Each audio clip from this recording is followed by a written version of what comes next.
Munnar കലാർ factory ഡിവിഷനിൽ വയോധികനെ മരിച്ച നിലയിൽ കണ്ടെത്തി. എം രാജ് എന്നയാളാണ് മരിച്ചത്. കാട്ടാന ആക്രമണം എന്നാണ് സംശയം. വനം വകുപ്പ് ഉദ്യോഗസ്ഥർ സ്ഥലത്തെത്തി പരിശോധന നടത്തി. ജോയിമോൻ ജോസ് ആണ് വിവരങ്ങൾ നൽകുന്നത്. ജോയിമോൻ, ഈ ആക്രമണം എപ്പോഴാണ് ഉണ്ടായതെന്നുള്ള കാര്യത്തിൽ വിവരങ്ങളുണ്ടോ? ഈ പ്രദേശം വന്യമൃഗശല്യം രൂക്ഷമായ സ്ഥലമാണോ? അഞ്ജലി, ഈ പ്രദേശം എന്ന് പറഞ്ഞ സ്ഥിരമായി വന്യജീവി ആക്രമണം ഉണ്ടാകുന്ന ഒരു സ്ഥലമാണ്.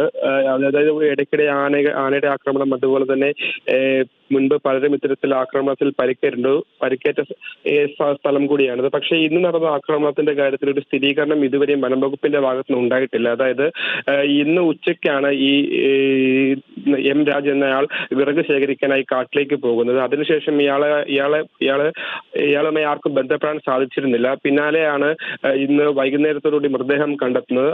പക്ഷേ ഈ മൃതദേഹത്തിലെ മുറിപ്പാടുകളും അതുപോലെ തന്നെ പരിക്കുകളും ഒക്കെ ഒരു ആനയുടെ ആക്രമണത്തിൽ നിന്ന് ഉണ്ടായതാണെന്ന് സൂചിപ്പിക്കുന്നുണ്ടെങ്കിലും വനംവകുപ്പ് സ്ഥിരീകരിച്ചിട്ടില്ല. വനംവകുപ്പ് ഉദ്യോഗസ്ഥർ സ്ഥലത്തെത്തി പരിശോധിച്ചുകൊണ്ടിരിക്കുകയാണ് നിലവിൽ.